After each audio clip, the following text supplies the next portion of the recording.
happened in this process of doing the new statue that was exciting was we took what was probably the expected approach when we contacted a sculptor and said, we want an identical replica to what was done in 1907. That's a logical response. The community expects it to be replaced. We want it replaced. Well, the sculptor said, we do things a little bit differently than they did in 1907, and we can make this a lot better.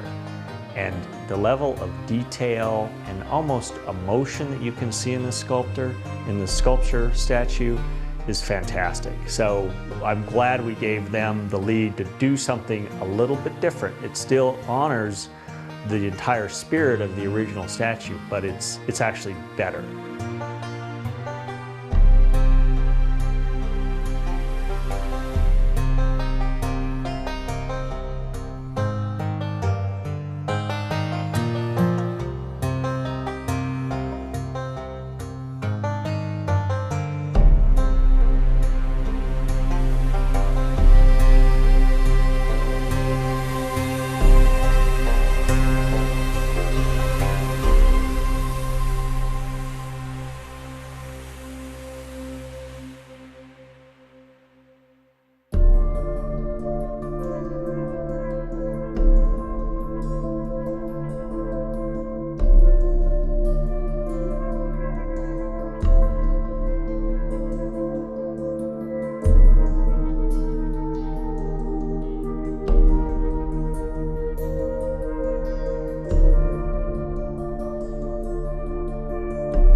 There should be no white gloves treatment for the cemetery juvenile vandals. No restorative justice easy way out. Here's the solution. First, the parents must pay for all the damage done to all the tombstones. Second, these vandals should maintain the cemetery grounds on their school breaks and vacations. And number 3 years probation for all. That would send the right message, rather than juveniles boasting about what they did.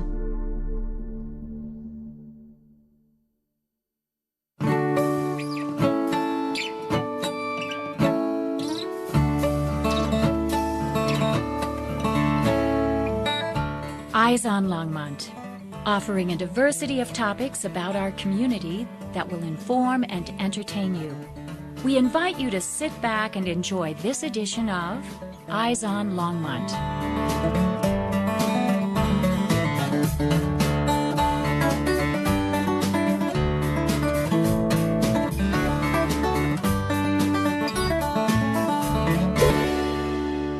What happened to the cemetery in August of 2013 was that over 100 gravestones were tipped over, and we also had a Civil War statue that had been given to the cemetery in the early 1900s, tipped over and broken into many pieces.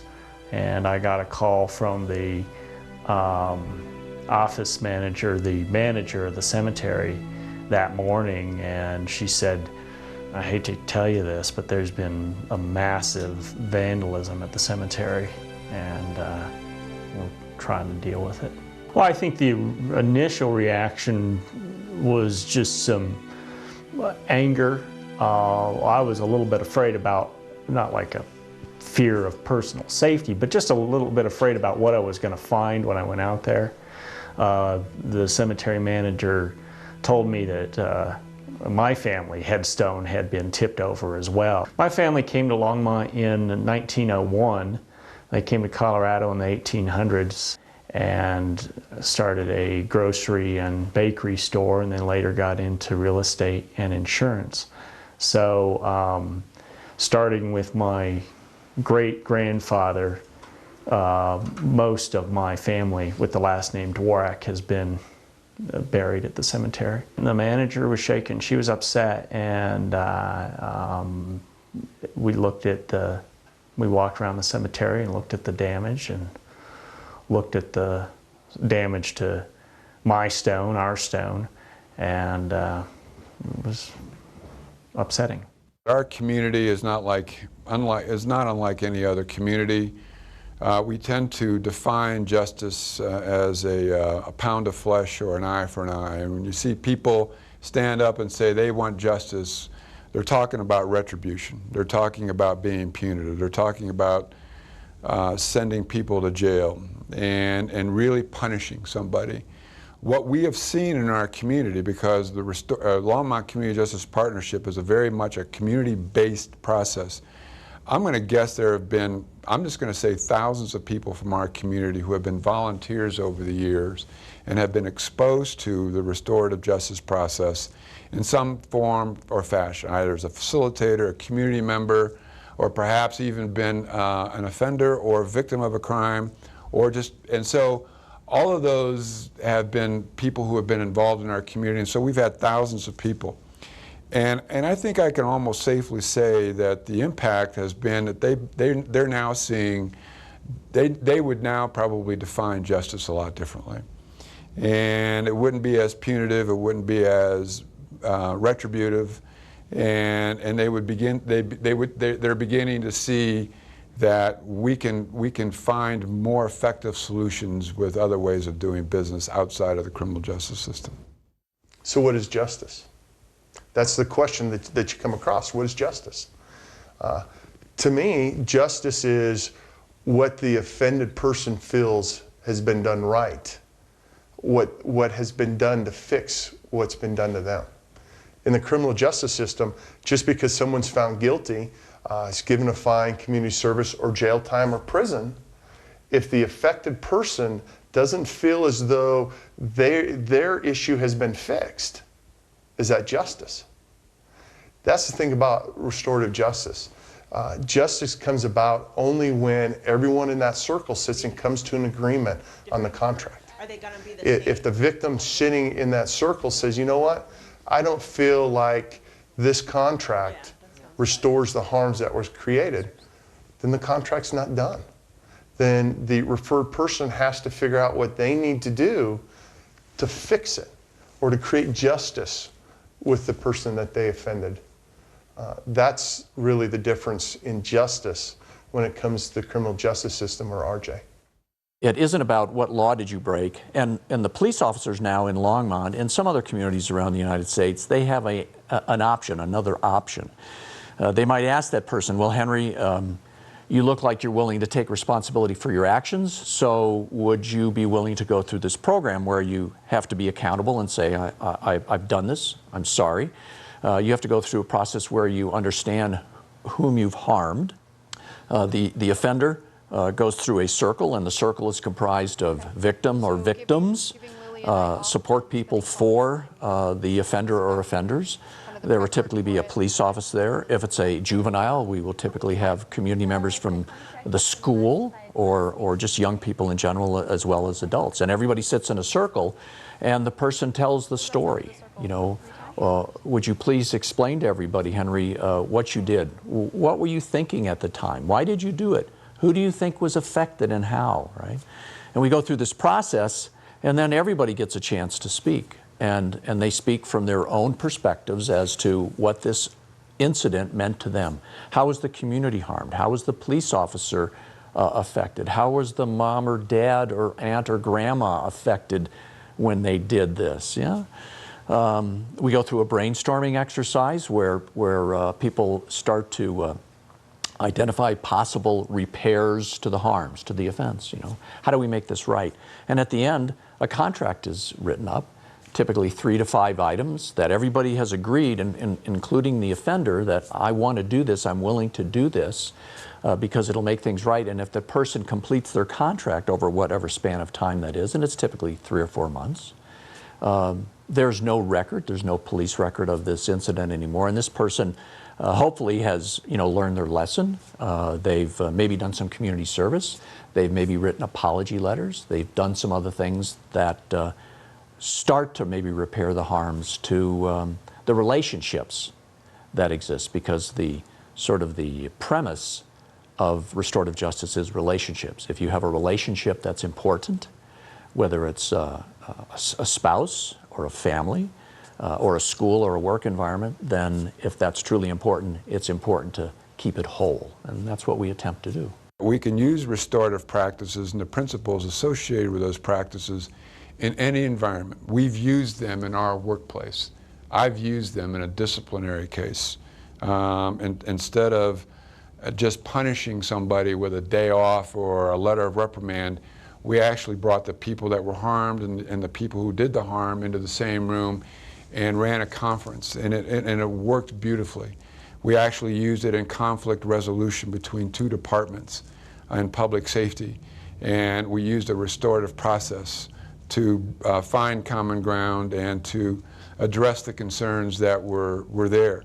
And so restorative communities is just a giant expansion. Workplaces, churches, families, neighborhoods, the criminal justice system. If it can be used in a criminal justice system between someone who's committed a crime and someone who's been victimized by a crime, frankly, I think it can be used anywhere. And so the idea of a restorative community is not far-fetched at all.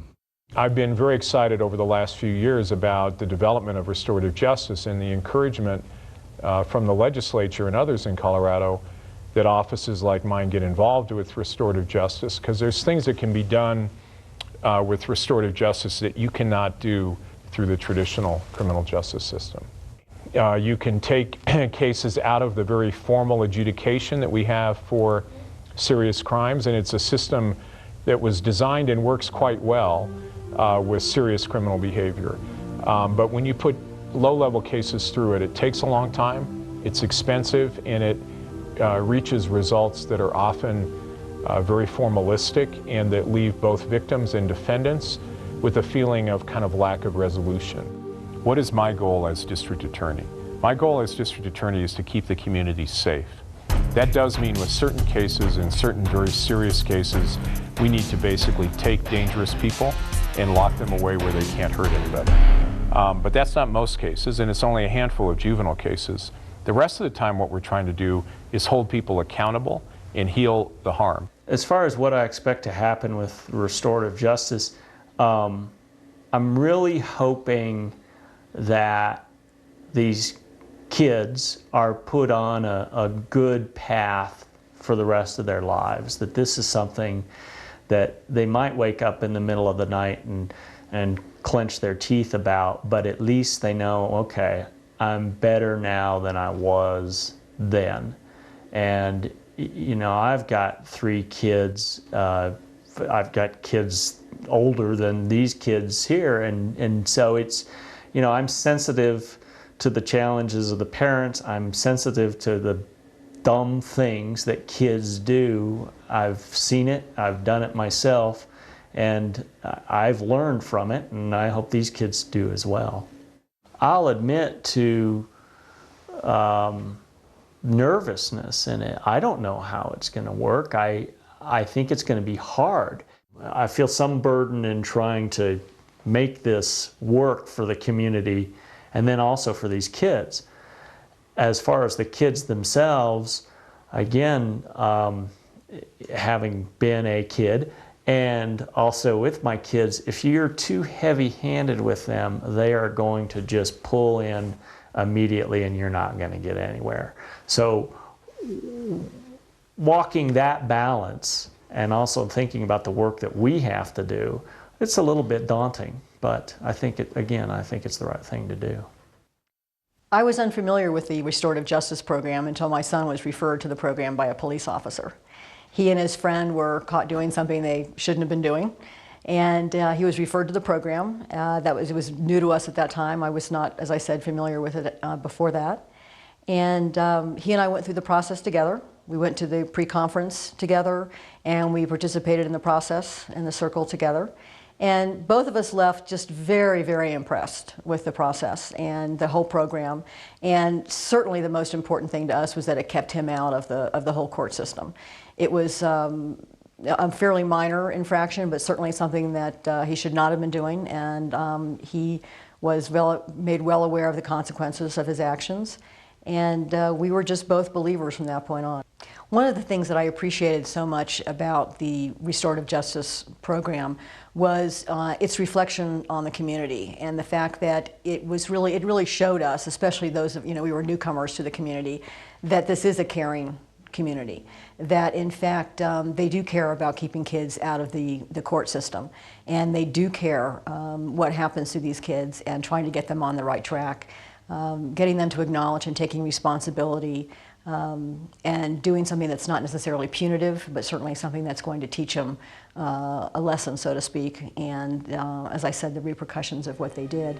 And that extended all the way from the volunteers who are involved administratively with the program, to those that are community members who give their time, to the police officers who are involved. It's really a community endeavor. Huge difference between the school-based RJ program and the criminal justice system is these are kids dealing with kids. In the criminal justice system, it's an adult that represents them. It's an adult that determines if they're guilty or innocent. It's an adult that hands down the punishment. In the school-based program, these are their peers, the people they look up to, that sit there and are listening to them and are working with them and letting them know the harms that they did, and also letting them know that they can fix it and bring them back into the community. The peer-based program for working with kids is huge. It's no longer an adult punishing me, an adult telling me what to do. It's my peers helping me and working with me to fix what I've done and welcoming me back into my close community. It was me and my friends, and we were messing around getting each other's information for Facebook, and eventually we kind of took it too far and we started trying to be mean to each other and saying texting people over Facebook and saying oh, we're not friends anymore, blah blah blah, and saying a couple derogatory terms. And eventually one of my friend's moms actually called the school because one of my friends were threatened, I guess you would call it, to get beaten up.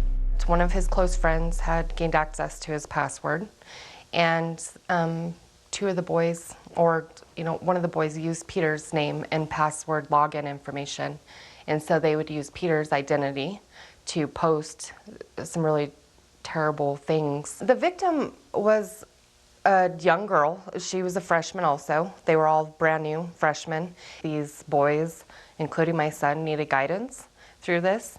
It was traumatic for the girl. Yeah, I mean, I'm sure, it was traumatic for each and every kid. I felt it was imperative, regardless if Peter was also the harm party, he also needed to see exactly how much ramifications were involved and how deep the emotional distress was for each of the people, especially the victim, and he was emotionally distressed. I didn't really even like this girl. The whole problem was the kid that did like her just got really jealous and mad from what I did through somebody else's Facebook, and then he came back and he did it through the same Facebook page. He used my name. So I see her around a lot, but it's not something that I'm afraid of every day. It feels really comfortable and nice, and it feels like the stuff between us has been resolved and that we can be around school and around each other, work together if we have to on a project. Restorative process really falls into three questions. What happened, who was affected, and what needs to be done to make it right. And if you look into a classroom or any situation, those three questions fit. If someone was harmed, what happened? Who was responsible for it? What can you take responsibility for? And most of the time, in a conflict of a relationship, both sides can take responsibility for something. And then what needs to be done to fix it so that you guys can be in good standing again? And that's the restorative language. We look at it when there's a crime, and we call that restorative circle. We look at it when there's disrespect in a classroom. That's restorative language, restorative process in the classroom. We look at it mediation. it can be used so many different ways. It doesn't just have to be a law violation or a rule violation, especially if there's a relationship involved. When I was trained by Officer Maltrud, it was a weird experience, as I never thought I'd be in like presence of a cop in a good way. I always thought like cops were not to be offensive, but I always thought cops were only there when you were in trouble.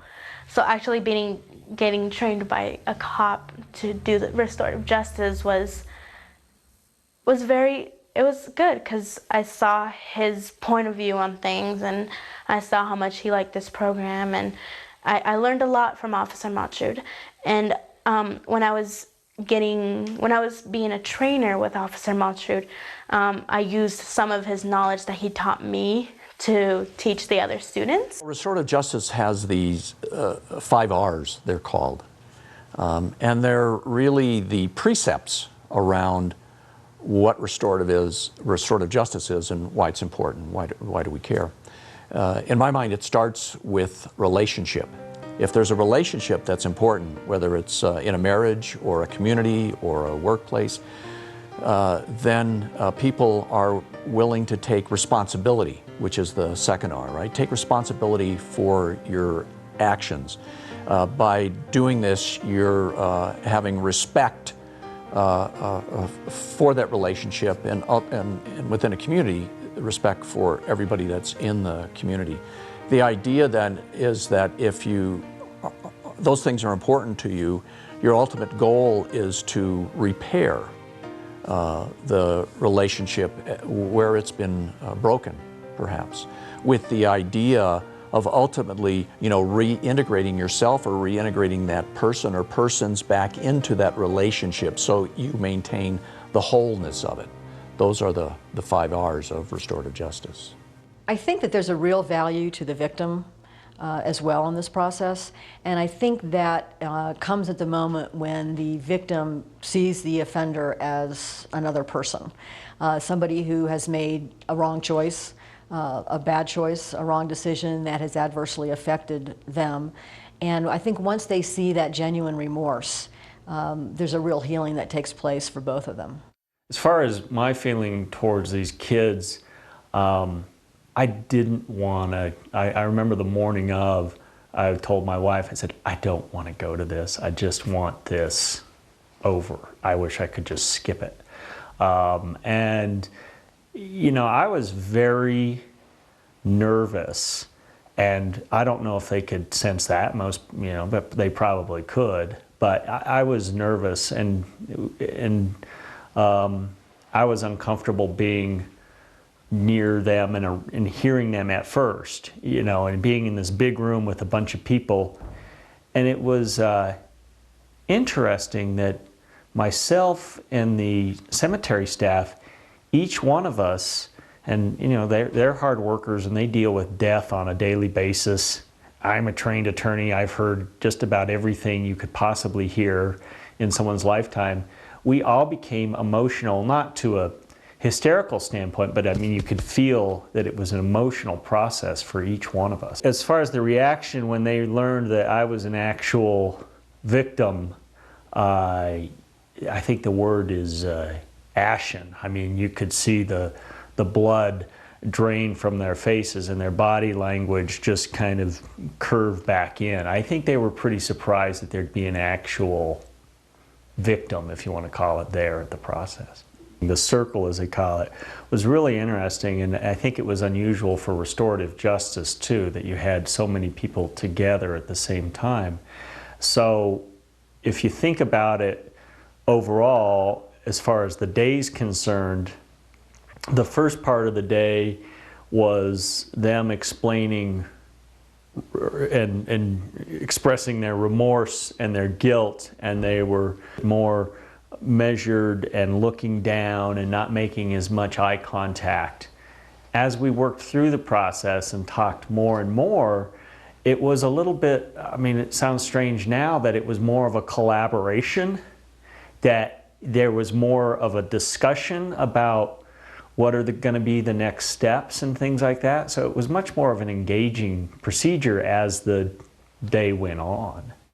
These kids, for lack of a better term, because they're pretty young, they felt really bad about this. You know, they couldn't have faked this. They didn't have the body language of, you know, wasting their day or one more thing they got to do or forced to be there because their dad made them do it, that sort of thing. So, I mean, you could tell that they felt bad about it. After we started the process and got through kind of the initial nervousness, as I said, with them feeling bad and then us expressing our feelings, I did start to believe, start to feel almost empathetic to them about trying to work through their problems, trying to get through this process with them so that they could move on with their lives. And that was a common theme, at least with myself and the cemetery folks, that we wanted to help them to make sure that they didn't ever do this again, that they really learned from this process. And one of the other things that was expressed pretty strongly was that they needed to become not only people that wouldn't do this again, that they would lead by example to others and, you know, make sure that other people don't get into situations like this. And that was really expressed quite a bit throughout this meeting. As far as the way the kids perceived the message, or at least the goals that we were trying to get accomplished, they were engaged. They wanted to do better with their lives. You know, they realized pretty strongly, pretty quickly, that they were given a second chance in being part of this process, and they wanted to do something with that. During the process, I shared my feelings about the incident that had happened with my son and the consequences that it had caused within the family, and there were certainly repercussions there. I was also very impressed with the community members. I think we tend to think of these incidences as being isolated and really not affecting others. And it was made very clear to both my son and I that his actions, although there was not a quote-unquote victim in this situation, there were repercussions. There were repercussions for the police department. Time was involved in processing the situation with my son, time that could very well have been spent in another situation that the police, you know, perhaps were needed for. This incident took place in a park, and one of the community members brought to our attention that this is a park where she enjoys playing with her kids and certainly doesn't want that kind of activity going on. So it sort of opened both of our eyes to the ripple effect that these things have in the community. So the uniqueness of a police officer in the circle is we understand the criminal justice system. And we understand what they would probably be facing if they went to court to start with. So we can look at different aspects of the contract. We can look at different aspects of what really would have happened. And I've had cases where there's been people in the circle that have wanted unreasonable amount of community service. And it takes educating them to understand that they wouldn't have got that if they went to court anyways. And it's not reasonable. But I think you got to take it outside of more just looking at it as a police officer, because we're community members, and a lot of the time we're looked up to just because of the position that we're in. And what I know is those that sit in the circle, if they have relevancy to the offender, then they become very powerful in that circle.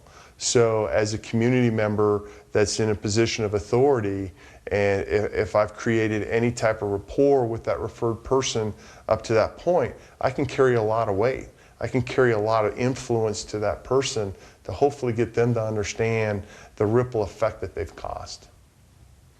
There was a circle that involved some athletes. And one of the people that sat in the circle was a former college athlete that had won some prestigious awards. And he became very, very relevant to those kids. And with that relevancy became them really starting to take the process seriously and understanding what they've done. Myself, I try to do the same thing. I try to figure out what that connection is I have with them and use that so that they understand what they've done and how that works. You know, the way our police department determines whether or not a case goes to restorative justice, at some level it's up to the officer. They've been trained, and actually they've been trained by those folks who, from the Longmont Community Justice Partnership, in terms of what kinds of circumstances, what kinds of crimes we would want to refer to the restorative justice process. Now, I will say initially, we started off with a pilot program with the criteria were people under the age of 18, kids, people who had only committed misdemeanors, the less serious crimes, and people who had never been a part of the criminal justice system or arrested prior. So, but after the pilot, we began to refer folks who were adults as well, and we began to refer people who had committed felonies, and we began to refer people who had already been in the criminal justice system. Your resistance to RJ is a fairly common reality that every system, judicial system, district attorney's office, and police department has to come to terms with. We've been fortunate in Boulder County that LCJP has really been a trailblazer. They took one of the largest police departments, the Longmont Police Department, and showed through the Longmont Police Department that restorative justice can work and it can be effective. And one of the most attractive things about restorative justice is that it saves money. You're not incarcerating people, you're moving cases through more quickly, and I can tell you, having talked to other district attorneys who are maybe less philosophically interested in restorative justice than I am, that when you start talking about the impact on your budget and on the number of FTEs you need to process cases and how many days of jail time, which is one of the most expensive things we deal with, people begin to get quite excited about that. And there's always a certain amount of kind of healthy cynicism about changing a system and thinking, are we somehow ignoring what really happened here with criminal behavior?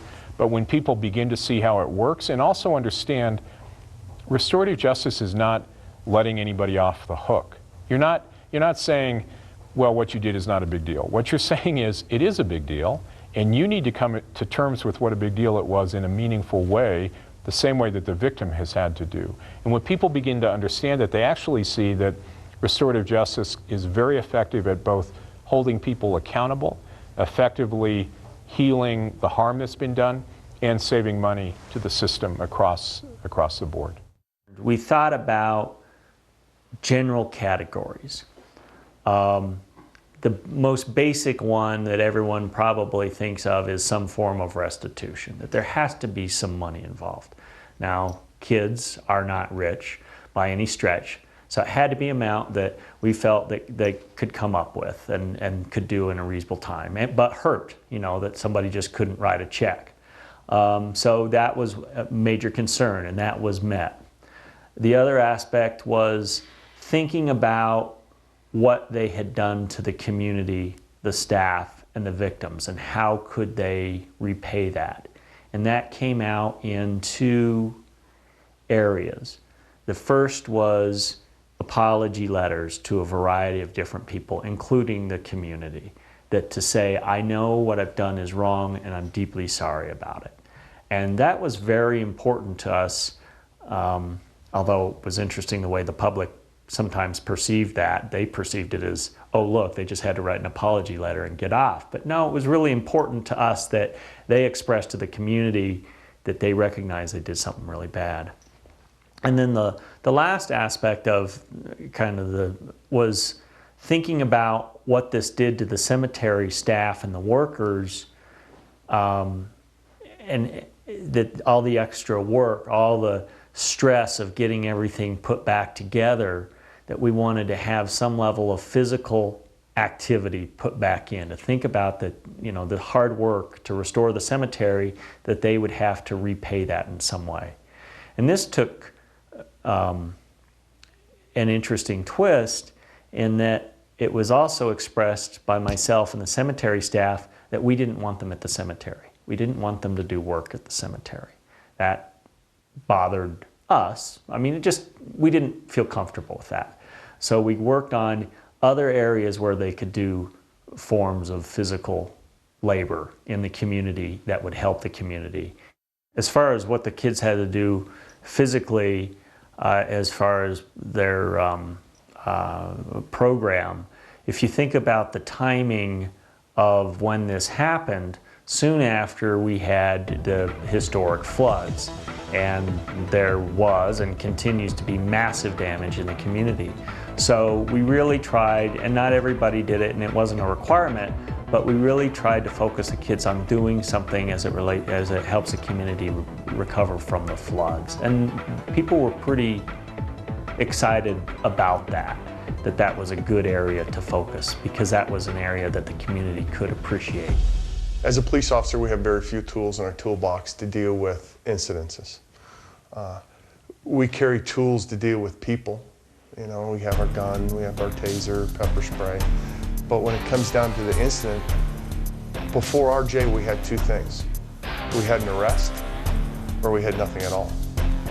And what I know, being involved in law enforcement for 16 years, is that there's a lot of cases in the courts that bog the courts down that don't need to be there.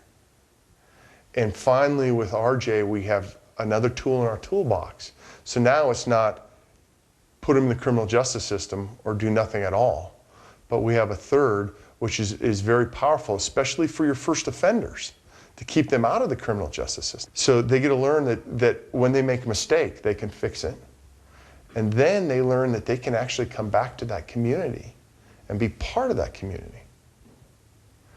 It's a tool that's added now to give me the opportunity to look and say, do they need to go to the courts? Because there are those that need to go to court.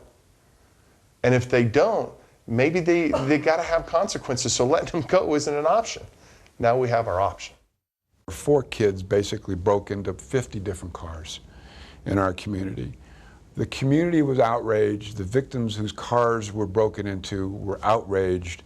Many of those folks didn't have insurance. Many of those folks were financially not well off, couldn't fix their car, were very upset. But we were able to talk to them about the possibilities of a restorative justice conference or circle.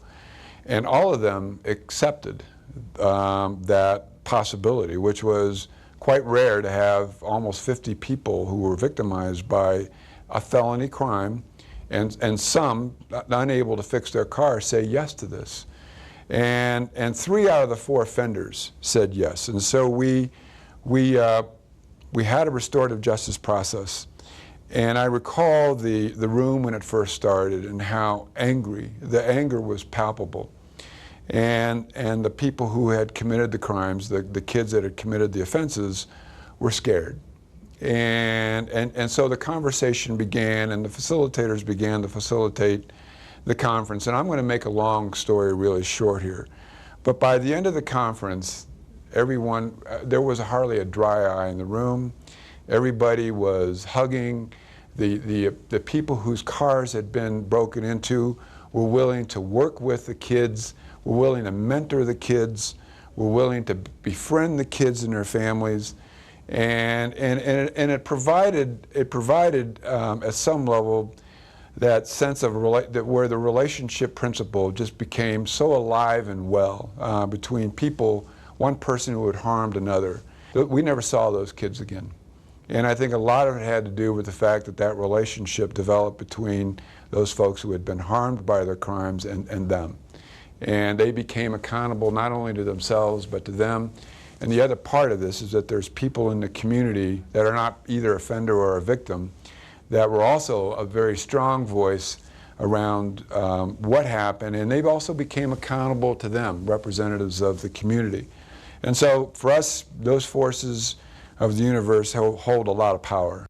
Restorative Justice first started at Longmont High School. It was, people thought it was weird, like people didn't understand what it was and didn't have like a background of it.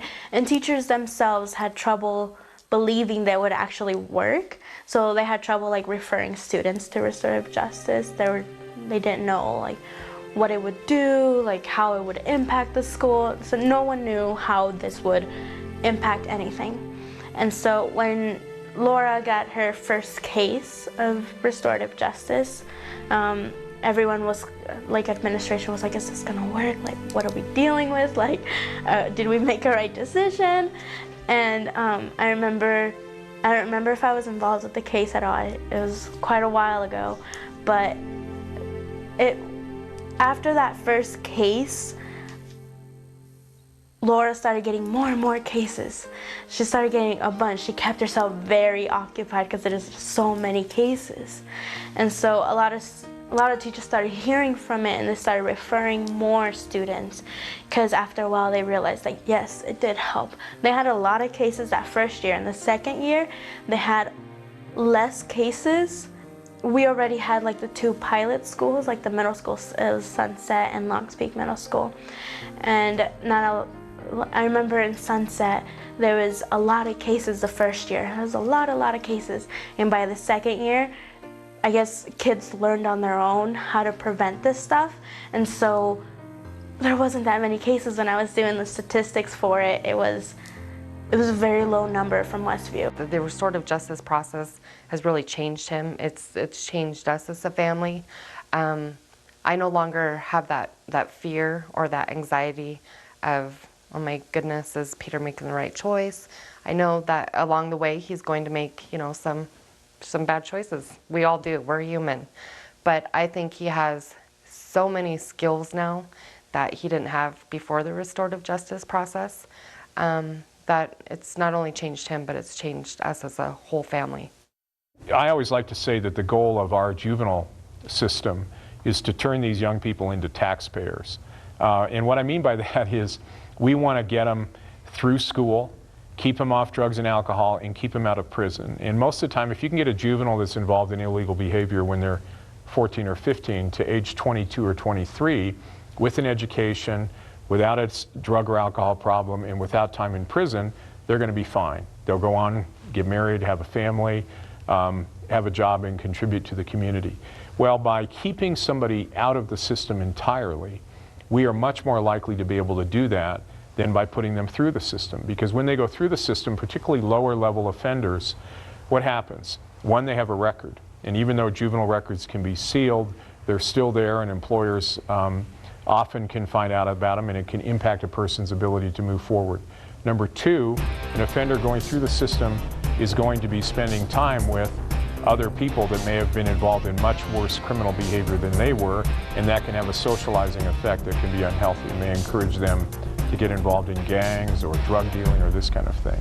And then 3, it can have an impact on schooling. So if we can keep a young person engaged in life, moving forward, staying in a good social situation while still taking accountability for what they did and understanding that and paying that back, we're much more likely to turn them in to the taxpayer that's the ultimate goal of the system. What I considered the failure of the system to keep our community safe. We would arrest or summon somebody, and the recidivism rate for those folks were upwards of 70%. And we did a study at one point in which we looked at 235 people in our city that we arrested for 3 different kinds of felonies. We went back and looked at the history of those folks and found out that on average each of those folks had been arrested 9 times and had 17 charges filed against them.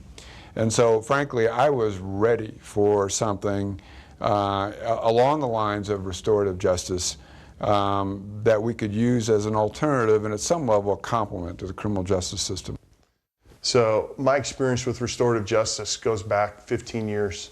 I started out in an agency that didn't have restorative justice. And then 7 years ago, when I came to Longmont, I was introduced to restorative justice. And my first impression was, what's this? Another tree-hugging, nothing happens, feel good when you leave. I'm not going to send any good cases here. And then 5 years ago, I became a school resource officer, and I was approached because of this grant. And I was like, I really don't want it in my school. These kids need to know that there's consequences, that there's boundaries, and when they violate those boundaries, that there's going to be consequences. And the consequences is court. And then I started traveling around and doing some research. I was really encouraged to take it on. And when I started getting out there, I started realizing we're not teaching our kids anything in the criminal justice system. And here's an opportunity for us to learn and grow and teach and mold the future.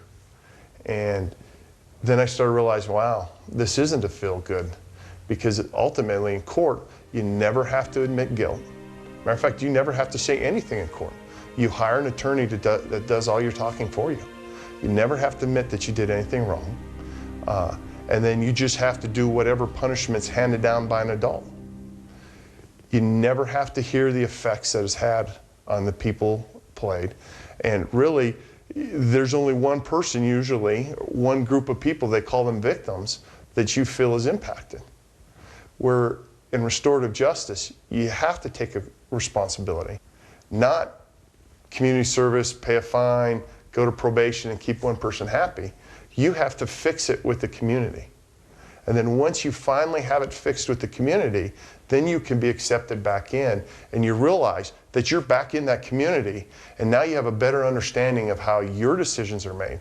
When you come out of a criminal justice system, most of the time you feel like a victim. I got this, I was told this is what I had to do, I have to see my probation officer. You have no say in it. Where the RJ program, you learn and you work towards being accepted. It's huge. At the Longmont Police Department, it's very accepted in the administrative level. There are officers that aren't that familiar with the process that have the same mindset that I had when I started. And they're learning and they're growing, because this is new. This is a concept, if you're new to Longmont, is very new to you.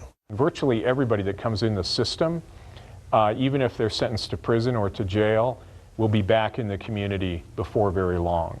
And so part of the challenge is for us to make sure they're back in the community as healthy as they can be, that they're not back in the community angry, with issues unresolved, and with a lack of resolution. And again, RJ provides an opportunity to be as healing as possible. And that's been very rewarding to watch. One of the reasons why the criminal justice system has such a high recidivism rate is that when people are found guilty or potentially not guilty, that people did not, they were either, accountability was either forced or demanded or at some level legislated. And in our minds, that has very little sustainability in terms of the traction and impact it has on an offender's psyche. And so perhaps that's one reason why the recidivism rate is so high. I do RJ because it makes me feel better about myself, and it makes me feel like I'm actually changing our community and helping kids in my school, and it feels good. The changes that I've actually seen in Peter is he's a little more sensitive, to people around him. He can pick up on things that maybe he was a little more closed off to before. He was less irrational. He's less, the ability for him to be, take things out of proportion or something have been alleviated. He seemed to find a common ground within himself. His self-esteem, his self-confidence has grown in huge strides. I want to use RJ as a psychologist. I want to use RJ in methods of psychology. I want to become a children and family therapist one day, and so I can use those skills. If there's a problem within the family and it's affecting the whole family, I want to do it in a way that every voice is being heard. Just like in restorative justice, every voice gets to speak and be heard. And that's what I see myself doing in some ways, using some of the skills that I've learned from restorative justice into when I become a future therapist, use some of those skills. As a school resource officer, I have a five-year commitment, and then I can stay for 5 more years after that. So I'm finished up my 5th year. I got 5 more years. Is this a good career move for me? This is a good life move for me. I've been able to, as a father, change my approach of discipline with my children from a punitive, which I grew up as, is what I knew. I've been able to employ the restorative languages with conversations I have with people, both within the criminal justice system, within my personal life, within my personal relationships that I have. So career move, probably a good career move, but more importantly, it was an outstanding life move for me. You know, I think when it comes to restorative practices and principles, I think it does have the capacity, it has the potential to change relationships, to change how people interact with each other. As I talked about before, developing a restorative community, developing a restorative country, a Department of Restorative Justice. I also think that these are the kinds of practices and principles that you don't necessarily need a nonprofit like the Longmont Community Justice Partnership to help with. We need them for our criminal cases, and we also need them in certain kinds of other circumstances. But it's a practice, it's an art, it's a science, it's a way of how we are with each other that can be trained and learned by anybody. And as I said, can change the way you see your family and how you react and respond. And so it has the overall potential for huge change. As far as the community being let down, I don't think they were let down. How the community feels is, make it sound like a person, but that's the way, you can't do anything about that. And maybe that's what I've learned, is the community's going to feel the way that they're going to feel. But I feel strongly, and the cemetery staff feels strongly, that we did not let the community down, that this was the right way to do this. And for the most part, anyone that I have a one-on-one relationship with or know are very kind and complimentary about the work that we've done to deal with this issue. Most of the negative still comes from what you read in the comment section of the online Times call, which I should really stop reading.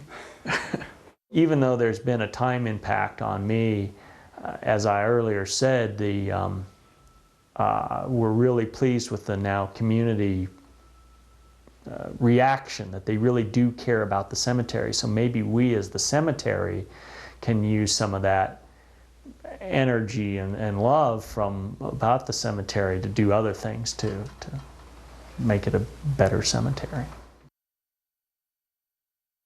Amazing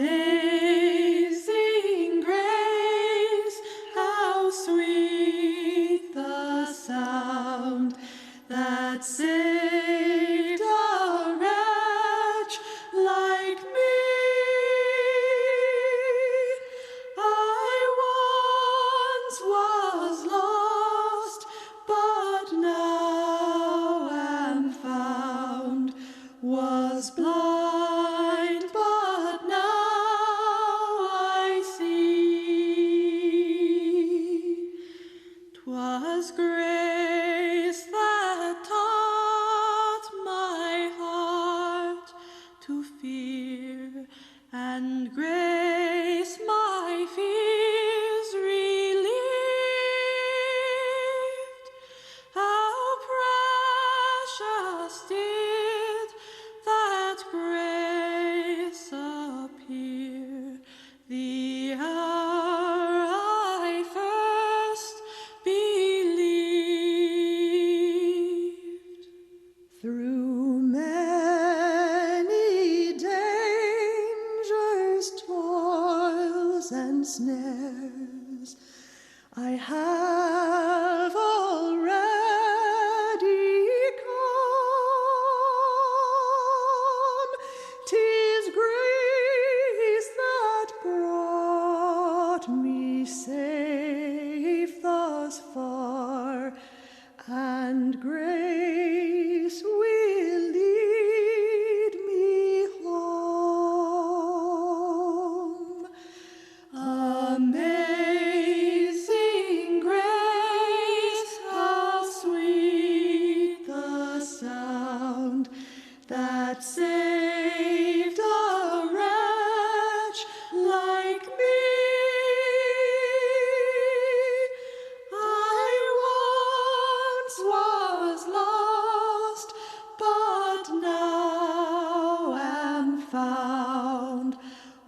was blind by